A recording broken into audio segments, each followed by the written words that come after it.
Welcome to రైతు సాయం channel. రైతు సోదరులకు నమస్కారం. ప్రస్తుతం మనం చూసినట్లయితే వేరుశనగ పొలంలో ఉన్నాము. రైతులు తెలియజేసిన వివరాల ప్రకారం వేరుశనగలో లద్దె పురుగు సమస్య అనేది ఎక్కువగా ఉంది.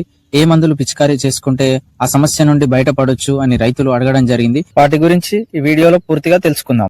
వేరుశనగ పంటల్లో వచ్చే ప్రధాన సమస్యల్లో లద్దె పురుగు సమస్య అనేది ఒకటి. లద్దె పురుగుని మనం శనగ పచ్చ పురుగని, పొగాకు లద్దె పురుగని, ఎర్ర గొంగలి పురుగని రకరకాల పేర్లతో పిలుస్తాము. ఇది పగటి సమయంలో మొక్కల మొదళ్ల దగ్గర చేరి విశ్రాంతి తీసుకుంటుంది. రాత్రి సమయంలో ఆకులపైకి ఎక్కి ఆకులను కొరికి నమిలి తింటుంది. ఇలా చేయడం వలన కిరేజన్య సంయోగక్రియ సరిగ్గా జరగక వేర్ల అభివృద్ధి అనేది ఆగిపోతుంది. ఇలా జరగడం వలన దిగుబడి అనేది తగ్గే అవకాశం ఉంది. లద్దె పురుగును నివారించుకోవాలంటే కొన్ని రసాయన మందులను పిచికారీ చేసుకుంటే సరిపోతుంది. ఇప్పుడు నేను కేవలం టెక్నికల్ పేర్లు మాత్రమే చెప్తాను. మీ దగ్గరలో ఉన్న ఫర్టిలైజర్ షాప్ లో వెళ్లి ఈ టెక్నికల్ నేమ్ ని చూపించినట్లయితే డీలర్ మందులు ఇవ్వడం జరుగుతుంది. ఇవి పిచికారీ చేసుకుంటే లద్దె పురుగు నుండి బయటపడొచ్చు. మీ పంట మొదటి దశల్లో సన్న పురుగు గనక ఉన్నట్లయితే ఇమామెక్టిన్ బెంజేట్ 5% ని పిచికారీ చేసుకో. తక్కువ ఖర్చుతో అయిపోతుంది.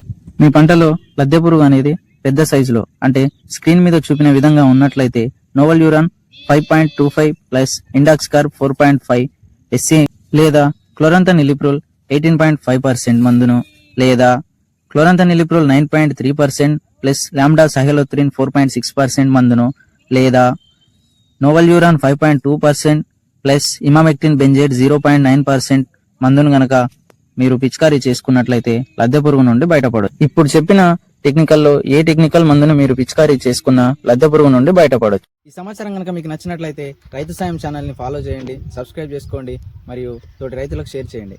ధన్యవాదాలు.